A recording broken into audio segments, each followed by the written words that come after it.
bertanggungjawab. Okay.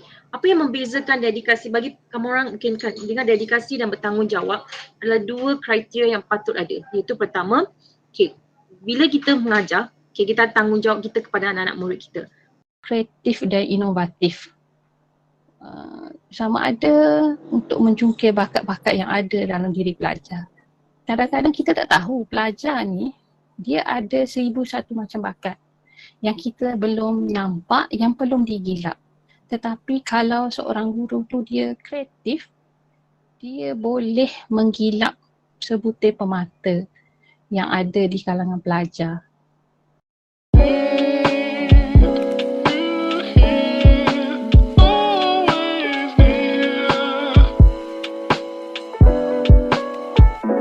Fantastic.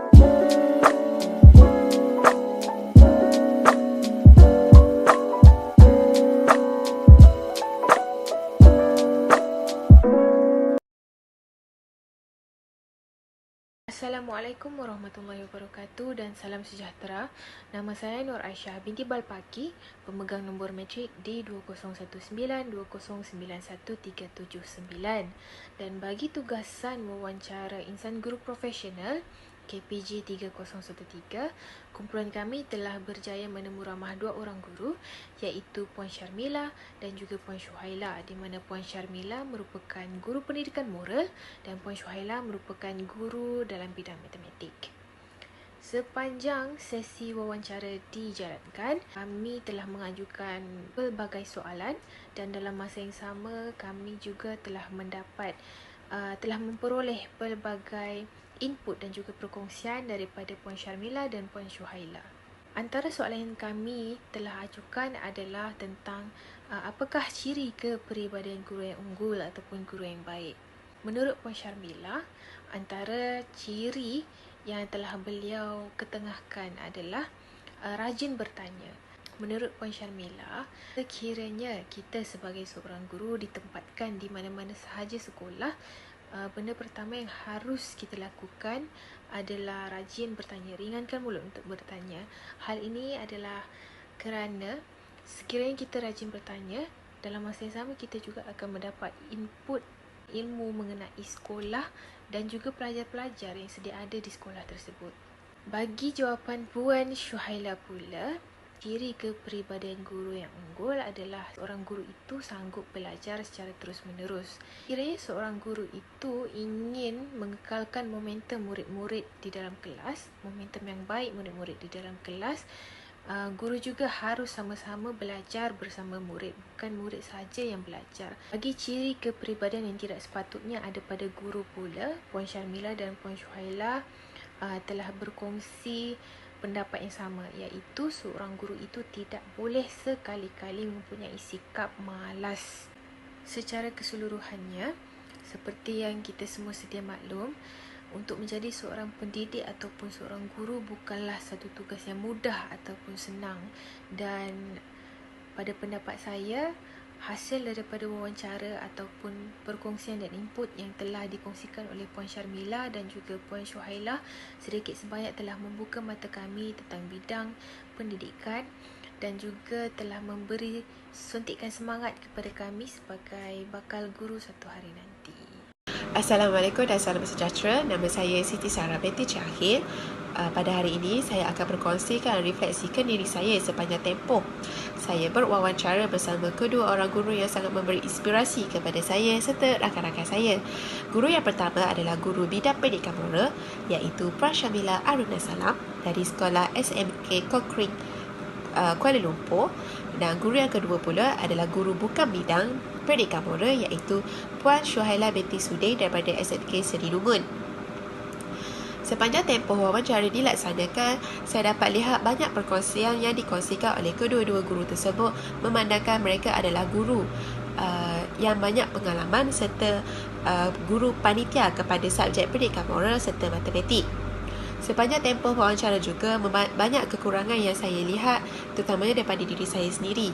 Antaranya adalah saya memulakan sesi wawancara dengan menggunakan ayat kurang formal, memandangkan saya tidak pernah menjadi moderator ataupun pengacara majlis secara spontan. Namun begitu, dengan bantuan rakan-rakan saya dapat menjalankan tanggungjawab saya sebagai seorang moderator dengan baik. Selain itu, saya juga memulakan sesi percakapan yang agak kurang formal serta laju, menyebabkan guru tersebut perlu ataupun kurang faham dengan apa yang saya bicarakan dan saya harus mengulangi kembali. Akan tetapi, pada wawancara sesi yang kedua bersama Puan Syuhaila binti Sudin, saya diminta sekali lagi untuk menjadi seorang moderator secara spontan. Namun begitu, saya dapat mengatasi masalah tersebut dan memulakan sesi majlis dengan percakapan yang sopan serta formal.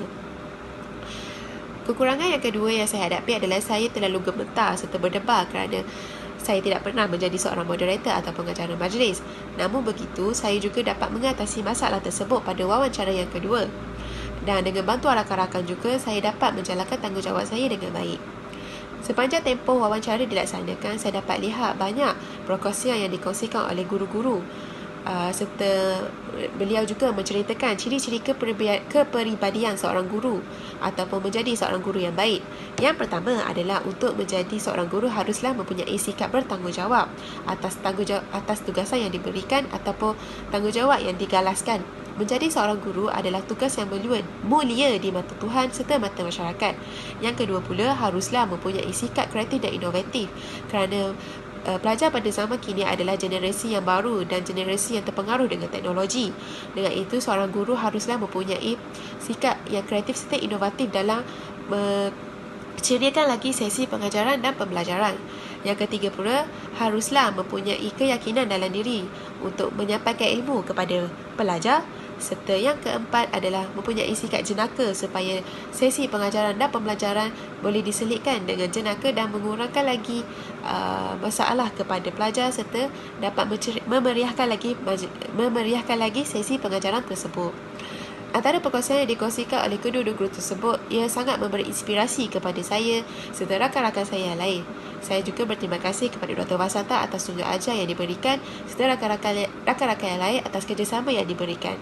Sekian, terima kasih. Assalamualaikum warahmatullahi wabarakatuh. Salam sejahtera saya ucapkan kepada semua yang menonton video kali ini. Saya Muhammad Kabir Mehdi, nombor medik di 209-209-1391 akan menerangkan refleksi PSM untuk projek satu masyarakat.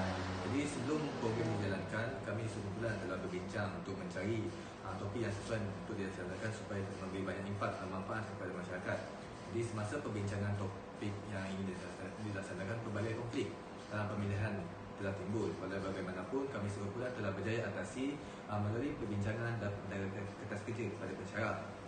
Jadi pelbagai kajian telah kami jalankan, termasuklah penggunaan instrumen kajian, soal sidik dalam mengkaji permasalahan ini. Jadi hasilnya kami sekumpulan berjaya menetapkan topik webinar kami yang bertajuk Startup Kerjaya atau Pelajaran. Maka kami juga membagikan tugas masing-masing dalam melancarkan program yang dijalankan. Jadi semasa program berlangsung, semua ahli kumpulan telah memainkan peranan masing-masing agar webinar tersebut berlangsung dengan jayanya. Tetapi timbul beberapa isu di mana kenyataan peserta kurang memuaskan. Hal ini kerana webinar ini berlangsung pada hari Ahad jam 9 pagi, menyebabkan ramai peserta yang mendaftar tidak dapat turut serta. Jadi tetapi ini bukan penghalang sebenarnya untuk kami dalam menjayakan webinar ini. Kedua-dua panel memberi banyak maklumat yang bermanfaat kepada pelajar lepas SPM untuk mereka memilih hala tuju mereka setelah tamat persekolahan kelab. Jadi melalui program ini bukan saja memberi impak kepada peserta malahan turut memberi pendedahan kepada kami dari segi pengetahuan dan pemasaran. Jadi selepas program berlangsung, kami sebenarnya telah mengadakan satu postmortem bagi mengenal pasti isu berbangkit semasa program dijalankan. Jadi kami juga berbincang kekuatan dan kelemahan program yang telah diadakan serta mengenal pasti berkenaan keperluan untuk mengadakan program seperti ini pada masa akan datang. Itu saja daripada saya. Sekian, terima kasih. Selamat sejahtera, nama saya Sri Dupitra, anak perempuan Anantasegaran dengan nombor metrik D20192091398. Sepanjang pengalaman saya mewawancara kedua-dua guru, terdapat pelbagai ilmu yang telah saya perolehi. Pengetahuan pertama yang saya perolehi ialah sebagai seorang guru, kita harus berdedikasi untuk mengajar pelajar tanpa mengira latar belakang pelajar. Dan kita tidak seharusnya meminggirkan pelajar yang berprestasi lemah dalam pelajaran. Sebaliknya, membantu mereka dengan mencungkil potensi atau bakat yang ada dalam diri mereka. Selain daripada itu, seseorang guru seharusnya dapat menyesuaikan diri dengan perubahan mengikut masa di mana mereka boleh meningkatkan pengetahuan mereka dalam pelbagai kaedah pengajaran bagi membantu pelajar melibatkan diri dalam sesi pengajaran dengan lebih baik. Seterusnya, seseorang guru haruslah mempunyai kekuatan emosi dan mental yang stabil dalam menyelesaikan sesuatu masalah. Hal ini kerana jika seseorang guru bertindak mengikut emosi, maka guru tersebut tidak berfikiran matang. Oleh itu, kekuatan mental dan emosi adalah satu atribut yang penting bagi setiap guru agar sesuatu masalah dapat diselesaikan secara rasional. Akhir sekali, seorang guru harus keluar dari zon keselesaan mereka untuk menjadi seorang guru yang berdaya saing, seperti menyahut cabaran dalam setiap situasi di sekolah ataupun di luar sekolah, berani bertanya kepada guru lain kita jika kita tidak tahu sesuatu perkara, dan menambah ilmu dari segi kandungan pengajaran, bahan pengajaran dan kaedah pengajaran. Kesimpulannya, pengetahuan ini telah menyemarakkan jiwa saya dan juga menginspirasikan saya untuk menjadi insan guru yang profesional dan berjaya. Baiklah, selamat sejahtera. Saya Gurfi Al-Abil. Okay. Untuk refleksi saya terhadap wawancara yang telah kami lakukan terhadap dua guru, iaitu Puan Syamila dan Puan Suhaila, yang merupakan seorang guru dari kamera dan manakala seorang lagi merupakan guru matematik. Okay. Apa yang saya dapat daripada wawancara tersebut ialah telah membuka mata saya sebagai seorang insan guru profesional ataupun seorang insan guru praktis bahawa kita haruslah mempunyai ciri-ciri sebagai seorang guru. Kerana sebagai seorang guru, kita haruslah mempunyai personality yang tersendiri supaya kita dapat menarik minat pelajar dan dapat membuat pelajar berasa selesa dengan kehadiran kita.